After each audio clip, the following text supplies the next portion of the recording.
Bom, então hoje teremos na aula de Fundamentos do Direito Penal o início do estudo da lei penal. Em primeiro lugar, quem é que cria a lei penal? Qual é o processo de elaboração das leis penais? Bom, o processo de elaboração de qualquer lei está na Constituição Federal. O artigo 22 diz que compete privativamente à União legislar sobre, inciso 1, direito penal. E o parágrafo único desse mesmo artigo 22 diz que lei complementar poderá autorizar os Estados a legislar sobre questões específicas das matérias relacionadas nesse artigo. Então, em tese, se não existe, mas se fosse criada uma lei complementar, os Estados poderiam criar alguns crimes, por exemplo, mas seriam pontos específicos relativos ao seu Estado. Também, quando se cria uma lei, nós estamos diante do ius puniendi em abstrato, que é o direito de punir em abstrato, que nasce com a lei penal e o Estado passa a ter o direito. Então, no momento que as pessoas praticarem o que está definido no artigo da lei penal, o Estado tinha o direito abstrato de punir, passa a ter o direito e dever concreto de punir.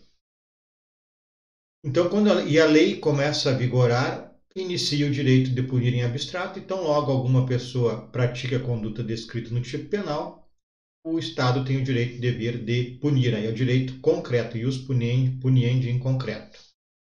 Tem que se observar também o período de vacatio legis, que é o período entre a publicação da norma em diário oficial, por exemplo, e a data que ela entrará em vigor e efetivamente passará a ser aplicada. Esse período se chama de vacatio legis. Esse período pode estar descrito tanto na própria lei, e se a lei for silente, não mencionar prazo para entrada em vigor, nós teremos que utilizar a lei de introdução às normas, do direito brasileiro, a chamada LINDB, que lá no artigo 1º diz que a lei passa a vigorar 45 dias após a publicação no território nacional e 3 meses no plano internacional. Nós veremos na próxima aula que, em alguns casos, a lei brasileira vale em outros países. Então, 45 dias a lei tem aplicação no território nacional e 3 meses tem aplicação no território internacional. Lembrando que se a lei se fizer silente sobre o período de vacatio legis, aí sim se utilizará o artigo 1º da LINDB. Conflito de leis penais no tempo. Bom, se eu tiver duas ou mais leis sobre o mesmo assunto, eu terei que escolher uma das leis a ser aplicada. E qual é o critério para se estabelecer a lei aplicável? Isso que nós veremos a partir de agora. Temos 3, ao menos: a lei vigente ao tempo da prática, uma lei revogada ou outra lei posterior. Eu poderia usar qualquer uma das 3, só que eu terei que escolher com critérios para saber e aplicar a correta, aquela que efetivamente deve ser aplicada. Então, nós veremos a partir de agora quais são os critérios para escolher se é a lei vigente ao tempo da prática, se é uma lei que já foi revogada ou é uma lei que nasceu posteriormente ao fato. A regra é a teoria da atividade, se aplica a fatos ocorridos durante a sua vigência. A regra é: eu tenho uma lei, se o fato foi praticado no período de vigência dessa lei, no dia do julgamento será utilizada esta lei para condenar ou absolver o sujeito, o agente. Mas existe, como exceção, excepcionalmente, a teoria da extratividade. A lei não está mais vigente, ela foi revogada, mas mesmo assim ela é utilizada para condenar ou absolver alguém. A lei, então, ou é uma lei nova que nasceu após o fato praticado pelo agente, também pode ser utilizada para julgar o caso do agente. A extratividade divide-se em retroatividade e ultratividade. Retroatividade, conforme determina o artigo 5º da Constituição Federal, que diz que a lei penal não retroagirá, salvo para beneficiar o réu. Então, sempre que surgir uma lei nova, uma lei modificada em benefício do réu, do agente que praticou um delito, essa lei é posterior ao fato. Se for benéfica, ela deve retroagir sempre. E também temos a teoria da ultratividade, aplicação da lei depois de sua revogação. O agente comete um delito sob a égide de uma lei. Antes do seu julgamento surge uma lei nova e essa lei nova é gravosa, mais grave. Então, no dia do seu julgamento, vai ser utilizada a lei benéfica, que é a da data do fato, mesmo ela não estando mais em validade, mesmo ela tendo sido revogada. Aqui temos um exemplo. Ó. O artigo 28 da Lei 11.343 de 2006, que é a posse de entorpecentes para consumo, ele determinou a imposição exclusiva de penas alternativas ao porte de droga para consumo pessoal. Então, a lei anterior, ela previa a punição com pena privativa de liberdade para o consumo de entorpecentes. A nova lei 11.343, no artigo 28, só prevê penas alternativas, como se apresentar em juízo, ou outras, internação, ou outras penas alternativas. Se o fato foi praticado pela lei anterior, a essa de 2006, a 11.343, que previa pena privativa de liberdade, e o julgamento se deu posteriormente a 2006, essa lei 11.343 retroagirá e atingirá aquelas pessoas que praticaram o consumo de entorpecentes pela lei antiga. Ou seja, lei penal benéfica, não prevê pena privativa de liberdade, somente pena alternativa, retroagirá e será aplicada para os fatos realizados pela lei anterior. Exemplo 2. Lei vigorava quando do cometimento do crime, se for revogada por outra mais severa antes do julgamento, será aplicada a lei revogada. Isso quer dizer o quê? Sujeito pratica um delito, tão logo ele pratica o delito, alguns dias, algumas semanas, alguns meses depois, surge uma lei nova para aquele fato que ele praticou e a lei é mais grave, por exemplo, uma pena mais severa. Nesse caso, no dia do julgamento, será aplicada a lei revogada, a antiga, e ela terá o fenômeno da ultratividade. Ela se imporá para a frente, para a data do julgamento, mesmo não estando mais válida, mesmo tendo sido revogada, porque a lei que está vigendo na data do julgamento, ela é mais severa, não pode ser aplicada. Um complemento aqui do exemplo 2, havia um prazo prescricional que era o menor estabelecido no artigo 107, inciso 6 do Código Penal, que era 2 anos, aqueles pequenos delitos com pena bem leve prescreviam em 2 anos. Se o Estado não punisse nesse prazo prescricional, ele não poderia mais punir. Esse prazo mínimo foi elevado para 3 anos em 2010. Aqueles sujeitos que praticaram o fato antes da data do 6 de 5 de 2010, que é os 3 anos, e quando forem a julgamento, o juiz for fazer a contagem do prazo prescricional, não poderá considerar os 3 anos que entrou em vigor em 6 de 5 de 2010 para a prescrição do crime. Deverá utilizar a lei revogada, o artigo revogado, 107.6, que previa o prazo de 2 anos para prescrição. Se chama de ultratividade benéfica. Síntese do que eu acabei de falar. Letra A. A lei penal, de regra, se aplica a fatos praticados sob sua vigência, teoria da atividade. Letra B. A lei penal benéfica, também conhecida como lex Mitchell, retroagirá atingindo fatos anteriores à sua entrada em vigor. Letra C. Lei penal revogada poderá ser aplicada depois de sua revogação, quando o fato foi praticado sob sua égide e for sucedida por lei mais gravosa, chamada lex graver. Então, na data do julgamento, a lei é mais gravosa. Na data do fato que o sujeito praticou, a lei era mais benéfica, só que ela foi revogada pela lei mais gravosa. Na data do julgamento, mesmo tendo validade a lei mais gravosa e sendo revogada a lei mais benéfica, é aplicada a lei benéfica, é a ultratividade. Aqui nós temos um gráfico. Então, novatio legis in melius e abolitio crimes. Novatio legis in melius é uma alteração na lei, mas não uma exclusão do crime. Então, é uma lei que modifica um artigo qualquer que era considerado crime e torna mais branda. Por exemplo, o crime era apenado com 10 anos, passa a ser apenado com 8. Uma novatio legis in melius.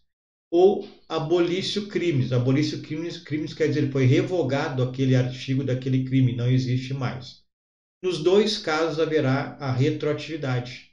Então, se o indivíduo praticou um delito com pena de 10 anos, esse artigo desse delito de pena com 10 anos, ele é modificado por uma novatio legis in melius com pena de 8 anos. Ele retroage, então, para beneficiar o réu. O dia que o indivíduo for a julgamento, existe uma nova lei, novatio legis in melius, mas o fato se ocorreu com uma lei mais grave, só que essa lei mais grave já foi revogada pela novatio legis in melius. Então, nesse caso, essa lei nova benéfica retroagirá a data do fato nesse dia e no dia do julgamento o juiz aplicará a lei nova e não a lei da data do fato.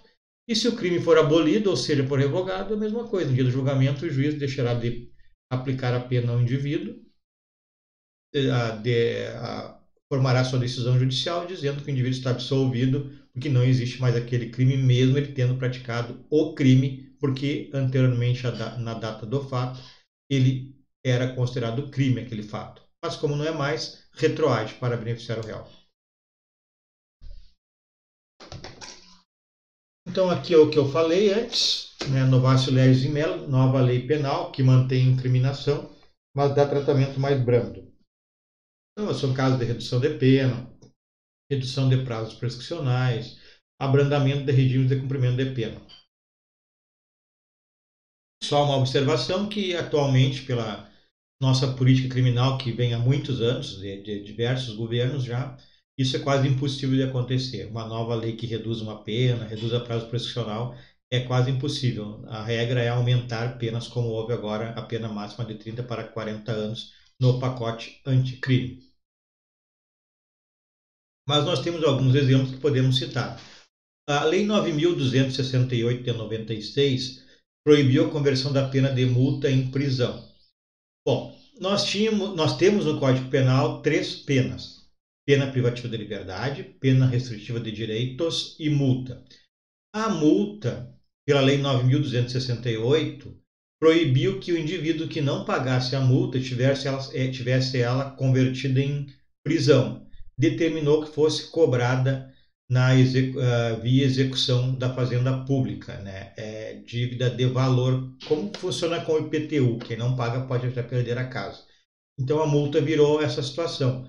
É uma lei benéfica. O indivíduo que recebeu uma pena de multa, antes da nova lei, ele deveria, se não pagasse, ter uma conversão da multa em prisão. Depois da nova lei, ele passou a não ter mais a possibilidade da conversão da multa em prisão e somente a cobrança na dívida ativa. Bom, se o indivíduo cometeu o delito, quando vigia o artigo do Código Penal que autorizava a conversão da multa caso de inadimplência em prisão, e ele deixou de pagar, mas a decisão judicial se deu após a edição da Lei 9.268 de 96, que proíbe essa conversão, o indivíduo seria beneficiado com a utilização da lei nova em um caso de retroatividade penal benéfica. Também a Lei 9.714 de 98 ampliou o rol de penas alternativas e admitiu substituição de PPL, pena privativa da liberdade, por PRD, pena restritiva de direito em mais infrações penais. Exemplo, o indivíduo comete um delito e a pena era a aplicação de uma pena privativa de liberdade. A pena combinada no Código Penal era a perda da liberdade. Só que, em 98, modifica. Alguns crimes com penas até 4 anos passaram a ter a possibilidade da substituição da pena privativa de liberdade por pena restritiva de direito, artigo 44 do Código Penal. Digamos que o indivíduo praticou em 97 o delito, a pena prevista era privativa de liberdade, ele vai a julgamento em 98 e já existe essa nova lei, mudando o artigo 44 ali, autorizando a aplicação de uma PRD. Então ele vai sofrer como pena a restritiva de direitos e não a privativa de liberdade, mesmo que ele tenha praticado o fato quando ainda era exigido a pena privativa de liberdade.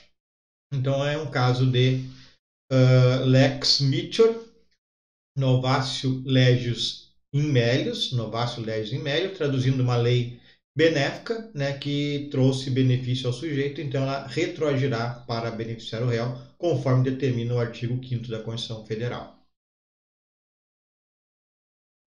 Abolício crimes. Então, uma nova lei que descriminaliza condutas. Ela também retroagirá para beneficiar o réu. Exemplo, Lei 11.106 de 2005 revogou o artigo 217 do Código Penal e o 240, que era sedução e adultério. Então, a partir dessa data, se o indivíduo tivesse cometido o crime até um dia antes desta alteração, essa revogação desses dois artigos, e fosse a julgamento em 2006, por exemplo, essa lei de 2005 retroagiria a data do fato, 2004 foi o crime, por exemplo, de adultério. Então, nesse caso, haveria uma retroatividade benéfica porque não existe mais o crime. Então, como nós vimos, são duas situações. A novatio legis in melius continua sendo crime, mas a pena, por exemplo, é benéfica, então retroage. E abolício crime deixa de existir o crime, então retroage para beneficiar o réu que cometeu uma conduta anterior à abolição desse crime.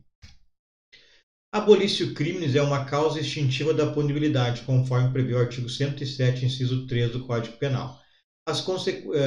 Ou seja, extingue a punibilidade do sujeito. Como não é mais crime, ele não pode ser mais punido. Mas tem duas consequências. Se a abolício crime se deu antes do trânsito em julgado, ou seja, antes da condenação definitiva, extingue-se todos os efeitos. E se a abolício crime se deu depois do trânsito em julgado, o que eu tenho? Extingue-se apenas os efeitos penais, né? Ele deixa de cumprir pena, mas se mantém os extrapenais, né? Que é, por exemplo, confisco de bens e produtos utilizados para a prática do crime, questões de poder ser votado, né, os direitos políticos também são atingidos se abolício crime se deu depois do trânsito em julgado. Vamos adiante. Novatio legis impedius e novatio legis incriminadora. Agora é o contrário, pessoal. Agora vai se vir. Até agora nós vimos o fenômeno da lei penal benéfica. Ela retroagia para beneficiar o réu. Agora nós veremos o fenômeno da lei penal em prejuízo. Ela vai se dar com o fenômeno da ultratividade, a solução para a aplicação da lei. Então, a lex grave, a lei mais grave, né, pode se dar em novatio legis impedius, que é uma lei que mantém um crime, mas aumenta a pena, e a novatio legis incriminadora, que é um novo crime que foi criado por uma nova lei. Não existia o crime, surge uma lei criando um crime. Caso da novatio legis impedius, então existe uma lei, ela continua prevendo um crime, mas aumenta a pena, por exemplo. Tem uma lei que mantém a incriminação e dá ao fato de tratamento mais gravoso. Alguns exemplos: aumento de pena, proibição de outorga de benefícios legais antes do permitido, aumento de prazos prescricionais, cumprimento de regime de pena mais severa. Nós vamos tratar de alguns exemplos concretos agora nas próximas lâminas. Exemplos concretos. Lei 10.763 de 2003 passou a exigir a reparação do dano ou a devolução do produto do ilícito praticado como requisito para a progressão de regimes ao condenado por crimes contra a administração. Bom, nós temos alguns crimes, um capítulo no Código Penal, que são os crimes contra a administração pública. Para o indivíduo que pratica esses crimes, além dos requisitos comuns do artigo 33 ali para progredir de regime, que é o requisito subjetivo e o objetivo, que é bom comportamento, por exemplo, e também a questão do tempo de pena, que houve uma mudança agora com o pacote anticrime, mas enfim, continua havendo subjetivo e objetivo os critérios. Nós teremos a questão da obrigatoriedade daquele indivíduo que praticou um crime contra a administração pública, além do que é exigido para todas as pessoas, que é o critério objetivo, que é o cumprimento de uma parte da pena, e o subjetivo, que é o bom comportamento carcerário, ainda a devolução ou a reparação do dano ou produto, né, do ilícito praticado nos crimes contra a administração pública. Então, isso foi uma lex graver. Já existia a possibilidade de progressão do regime e foi inserido mais um requisito para os crimes, para os indivíduos que praticam crimes contra a administração pública. Então, nesse caso, se o indivíduo praticou um crime antes de 2003 contra a administração pública, ele terá, na data do julgamento, se for já na vigência dessa nova lei, 2004, por exemplo, que é depois da vigência que é 2003, da Lei 10.763, haverá incidência no seu julgamento da lei antiga que não exigia a reparação do dano ou a devolução do produto do ilícito praticado nos crimes contra a administração pública. Então, uma lei revogada será aplicada. É o fenômeno da ultratividade. Lei Maria da Penha também aumentou a pena no caso da lesão corporal, praticada nos casos de violência doméstica. Então, para quem praticou o fato antes de 2006, uma lesão no âmbito da violência doméstica, e for a julgamento depois de 2006, incidirá para ele a lei revogada, porque ela é benéfica. Fenômeno da ultratividade. A Lei 11.343 de 2006, Lei Antidrogas, aumentou a pena de 3 a 5 anos, de 3 a 15 anos para 5 a 15 anos. Então, houve um aumento. Mínima 3 passou a mínima para 5. Os indivíduos que praticaram a lei, praticaram o fato, o tráfico de drogas, por exemplo, durante o período da lei antiga e forem a julgamento após 2006, a lei revogada anterior, que previa a pena mínima de 3 anos, será aplicada, mesmo que o julgamento se dê depois de 2006, com a lei antidrogas nova em vigor. Fenômeno, novamente, da ultratividade benéfica.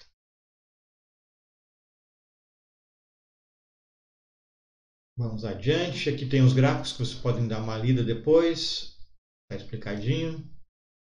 Questão da combinação das leis penais, pessoal. Combinar leis penais é a seguinte situação. Pega uma parte da lei revogada, mais benéfica, e pega uma parte da lei nova, mais benéfica, e une as duas para que o indivíduo receba esse benefício e seja punido menos gravosamente. A doutrina até aceita isso, mas o STF e o STJ já se pronunciaram contrariamente, conforme nós veremos numa jurisprudência a seguir. Mas vou dar um exemplo para vocês. A lei antidrogas antiga, ela previa uma pena de 3 a 15 anos. A nova passou para 5 a 15, então a nova é uma lex gravior, uma lei mais gravosa.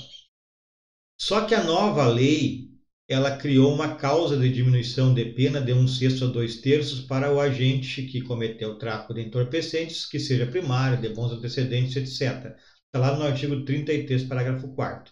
O que se tentou foi o seguinte: o indivíduo, ele cometeu tráfico de entorpecentes na época da lei antiga e foi a julgamento na época da lei nova, que a pena é mais grave. O que se tentou foi utilizar a lei antiga, ultratividade, portanto, com pena de 3 a 15 anos, e pegar da lei nova a redução de pena.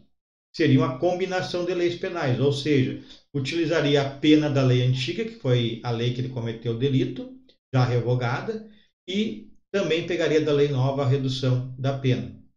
Isso foi considerado ilegal pelo STF e STJ, dizendo que a combinação de leis cria uma nova lei. E nova lei só quem pode criar é o Congresso Nacional. Então o indivíduo tem que usar uma pena ou outra. Então tem que se fazer o cálculo para ver qual é a mais benéfica. Se é a antiga ou se é a nova. E provavelmente seja a antiga, mas se deve fazer o cálculo. Então, diz a decisão do STF e do STJ, consolidou-se no STF e no STJ o entendimento de que é inviável a conjugação de leis penais benéficas, dado que tal implicaria espécie de criação de terceira norma, com a violação do primado da separação dos poderes. Assim, diante de condenação por fato ocorrido sob a égide da Lei 6368, não é possível a incidência da minorante do artigo 4º do artigo 33 da Lei 11.343. Então, nesse caso aqui, ficou definido pelo STJ que se o fato foi ocorrido durante a Lei 6368 de 76, terá que ser aplicado essa, que tem uma pena menor, e não poderá ser aplicado o benefício, a redução de pena da nova Lei 11.343. Então, deixando bem claro, no dia do julgamento, a Lei nova estava em vigor. Porém, o fato se deu pela lei antiga. Então, no dia do julgamento, haverá uma ultratividade benéfica. A lei 6368, com pena menor, se ampliará, se estenderá para a data do julgamento, mesmo estando revogada. É caso de utilização de lei revogada. Ultratividade benéfica. Sucessão de leis penais. Mesmo o fato é regido por diversas leis penais. Eles regulam o fato de maneira distinta. Bom, os critérios para a solução foram os que nós acabamos de estudar. Teoria da atividade, aplica-se a lei que estiver vigente no tempo, ou questão da extratividade. A lei benéfica retroagirá, ou a lei revogada incidirá nela o fenômeno da ultratividade. Sempre se aplicará a benéfica, tanto para retroagir quanto para ultraagir. Aqui um exemplo. O agente comete delito em 2011, quando a conduta era apenada com detenção de 2 a 4 anos. Em 2012, quando ocorria processo, nova lei modifica a sanção para 1 a 3 anos de detenção. Bom, aqui a lei menor, 2011, 12, então, se fosse caso de julgamento em 2012, é processo, mas se fosse caso de julgamento, o juiz aplicaria esta nova, mesmo o fato tendo ocorrido em 2011, com a lei antiga, porque a lei de 2012 é benéfica. Mas não era julgamento, era processo. Vamos adiante. Em 2013, dias antes de o juiz proferir a sentença, surge uma terceira lei que aumenta a pena para 2 a 5 anos de reclusão. Então, aqui a solução é utilizar a lei de 2012, que é a benéfica. Nós teríamos aqui, num primeiro momento, quando surge a lei em 2012, o fenômeno da retroatividade. Essa lei retroage para ser aplicada no delito cometido em 2011. Porém, em 2013, no momento da sentença, surge uma nova lei, que ela é prejudicial. Ela aumenta a pena. Portanto, haverá no dia do julgamento em 2013 a incidência da ultratividade. Será aplicada a lei revogada, que era de 2012, que é mais benéfica. Medidas de segurança, pessoal. Bom, a medida de segurança não é uma pena, mas ela é um instituto penal. Ela é aplicada sempre aos inimputáveis. Quem são os inimputáveis? Nós veremos na teoria do delito, que é o antigo direito penal 2. O inimputável é o indivíduo que no dia do fato, por exemplo, vou dar só um exemplo, ele era considerado doente mental, no dia do fato. Então, na data do julgamento, o juiz, observando que no dia do fato ele era um doente mental, ele receberá o que nós chamamos de absolvição imprópria. Então, se ele for absolvido, ele não pode pegar uma pena privativa de liberdade, por exemplo, nem uma pena restritiva de direito, nem uma multa. Mas ele poderá receber, ou deverá receber, uma medida de segurança. Então, ele será internado no manicômio judicial ou passará por tratamento ambulatorial. O regramento da medida de segurança está lá no artigo 97 e demais do Código Penal. Os semi-imputáveis poderão receber uma pena reduzida, mas poderá haver a conversão para uma internação, por exemplo, se o juiz entender necessário. Bom, pessoal, vocês verão quando que é considerado imputável e semi-imputável conforme determina o artigo 26 do Código Penal, quando estudarmos a teoria do delito. Nesse caso, o STF reconheceu a incidência da retroatividade benéfica. Então, o indivíduo que cometeu um delito foi considerado inimputável, está internado no manicômio judicial. Se vem uma lei benéfica, por exemplo, uma utopia, mas deixa de ser crime o que ele cometeu, esse indivíduo deverá ser retirado do manicômio judicial e não poderá ter essa internação penal mais. Ou se a lei também diminui uma pena, ele será beneficiado por essa diminuição.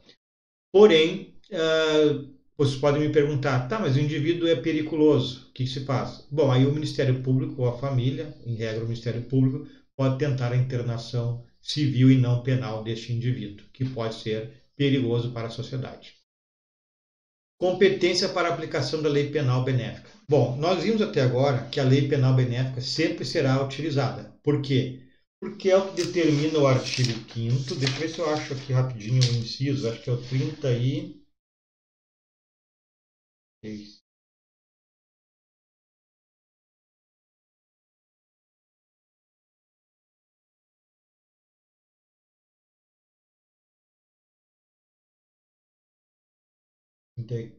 35.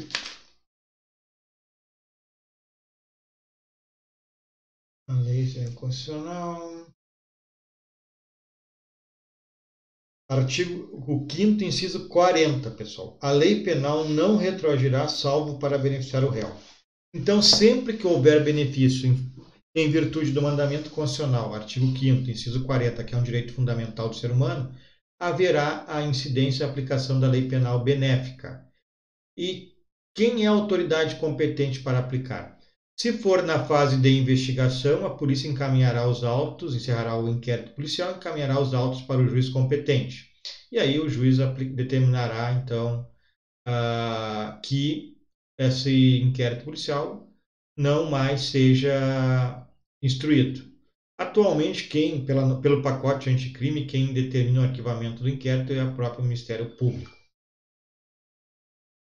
Se o processo estiver em andamento, o juiz aplicará a nova lei. Se o processo estiver em grau de recurso, o tribunal, que aplicará a lei benéfica. E se for na fase de execução da pena, o juízo das execuções penais que aplicará a nova lei benéfica. Bom, vamos para os casos de crimes permanentes e crime continuado. Crime permanente é aquele que o momento consumativo se prolonga no tempo. Então, por exemplo, sequestro. A consumação do sequestro não se dá quando os sequestradores tiram a liberdade, pegam o indivíduo que está na rua, por exemplo, colocam no seu carro e levam para uma casa. Esse é um dia consumativo, que está consumando o delito. Mas se ele for mantido em cativeiro por 6 meses, todos os dias, durante os 6 meses, a consumação estará se perpetrando. Ela estará se prolongando todos os dias. Então, todos os dias é um dia de consumação. Lá no 6º mês, a polícia descobre e prende os sequestradores e liberta a vítima. Esse dia é o último dia, é o momento da consumação. Mais um exemplo de crime permanente é a receptação. Quem compra um rádio furtado, por exemplo, dependendo de como ele comprou, se configurar receptação, esse indivíduo está praticando um crime permanente. Então, ele comprou o rádio hoje, sabendo que era furtado, por exemplo. Daqui a um ano, a polícia bate na sua casa, apreende o rádio. Como é um crime permanente, ele se consumou no dia que a polícia apreendeu o rádio e é o dia do flagrante, o indivíduo deverá ser preso em flagrante por receptação, mesmo que já estivesse com o rádio há um ano na sua casa, por ser um crime permanente. Ele se consuma todos os dias até o dia em que haja, então, o descobrimento do crime. Ou, no caso do sequestro, que o indivíduo seja solto, os sequestradores presos, e do rádio, o dia que se descubra que o rádio está comprado, rádio que foi furtado, e se descobre um ano depois. Esse um ano depois, nesse dia da descoberta, é o dia da consumação definitiva. Bom, no caso do crime continuado, também o indivíduo furta um estepe de um carro na frente de um clube, no outro dia furta um rádio na frente do mesmo clube, no outro dia, na esquina seguinte, furta um estepe, no outro dia furta um carro, na outra semana, ali próximo, furta um rádio novamente. Então, isso é um crime continuado. O que tem a ver com a lei penal? Conforme a súmula 711 do STF, a lei penal aplicável é a lei do momento da consumação. Olha o que diz a súmula 711 do STF. A lei penal mais grave aplica-se ao crime continuado ou ao crime permanente, se a sua vigência é anterior à cessação da continuidade delitiva ou permanência. Então, por exemplo, sequestro. 2 sequestradores sequestram um empresário e levam para um cativeiro. Um mês depois, a lei se agrava. No 60º dia, 2 meses depois, já tendo um mês de lei mais grave, a polícia descobre o cativeiro e prende os sequestradores e solta a vítima. A lei aplicável é a mais grave, porque quando se agravou a lei, o sequestro estava em andamento, estava se consumando diariamente.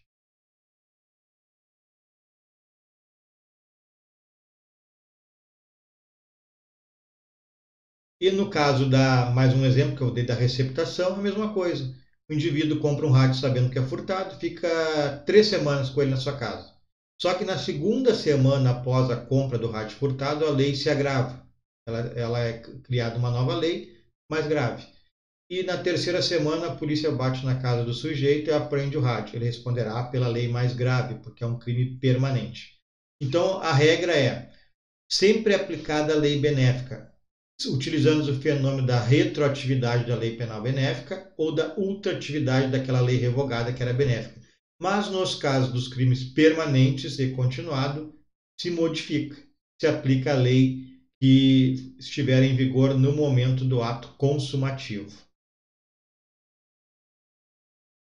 Temos ainda, pessoal, a lei excepcional e temporária, está no artigo 3º do Código Penal. O artigo 3º do Código Penal diz que, vou ler para vocês aqui, a lei excepcional ou temporária, embora decorrido o período de sua duração ou cessadas as circunstâncias que a determinam, aplica-se ao fato praticado durante sua vigência. Então, até agora nós estudamos e a regra é, se ocorrer o fenômeno da abolício crimes, ou seja, deixa de ser crime uma conduta até então considerada crime, cessa os efeitos, a pessoa não será punida mais ou, se estiver já cumprindo pena, deverá ser solta. No caso da lei excepcional temporária, não. O indivíduo pratica o delito na época em que vigia a lei excepcional temporária. Se cessar esta lei excepcional temporária, ela não tem mais validade. O que ocorre? Quando o indivíduo for a julgamento, ele deverá ser responsabilizado mesmo a lei já não estando vigendo mais. Por que isso? Porque como ela é uma lei excepcional temporária, poderia o indivíduo protelar com muitos recursos e conseguir levar o seu julgamento até ou após, para ser realizado após a revogação, após não ter mais validade a lei excepcional temporária. E aí ele seria beneficiado, não seria punido. Então, para evitar isso, sendo a lei excepcional temporária, mesmo que ela tenha perdido sua validade, se o indivíduo praticou o fato quando vigia a lei excepcional ou temporária, ele será punido mesmo depois que ela não esteja mais em vigor. Então é diferente dos demais crimes das leis que não são excepcionais ou temporárias, que vige, no caso da abolício crimes, o benefício para o indivíduo. No caso da lei excepcional ou temporária, não tem esse benefício. Se não estiver mais valendo a lei, se o fato foi praticado durante a validade da lei, o indivíduo será punido.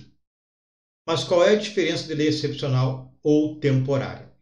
A excepcional é aquela elaborada para incidir sobre fatos ocorridos durante uma situação excepcional. Por exemplo, eu coloquei um exemplo aqui da Lei 1251, que é uma questão de economia, mas vou dar um outro exemplo. Depois vocês leem esse. Atualmente nós temos um bom exemplo de lei excepcional. É a lei aí da calamidade pública, da pandemia do coronavírus, né, da Covid-19. O que tem? Tem uma lei em vigor estabelecendo que algumas condutas são criminais e se aplica o Código Penal a elas. Então, digamos que o indivíduo não respeitou a quarentena mesmo estando contaminado, sabendo que está contaminado, ele não respeita a quarentena.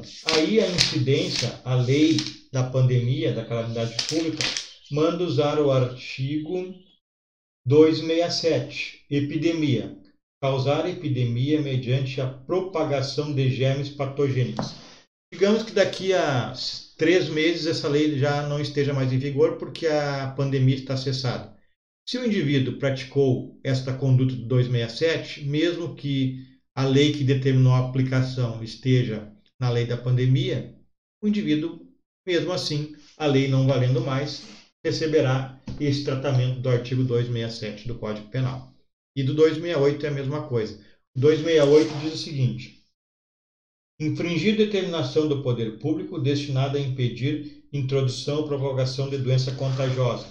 Então, por exemplo, os governadores elaboraram e emitiram decretos com diversas restrições à circulação de pessoas, à abertura de comércio, de trabalhos, etc.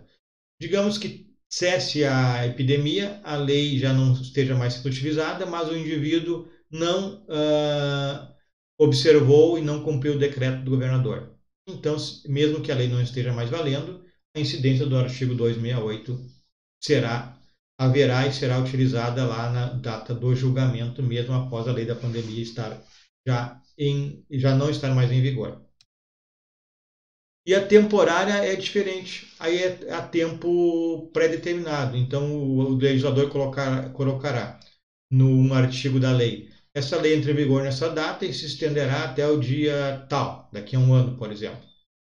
Então, durante esse período, os fatos cometidos, mesmo que o julgamento seja depois desse período e a lei não tenha mais validade, não tenha mais vigência, o julgamento deverá observar o fato praticado e o indivíduo ser punido ou, se for o caso, absolvido.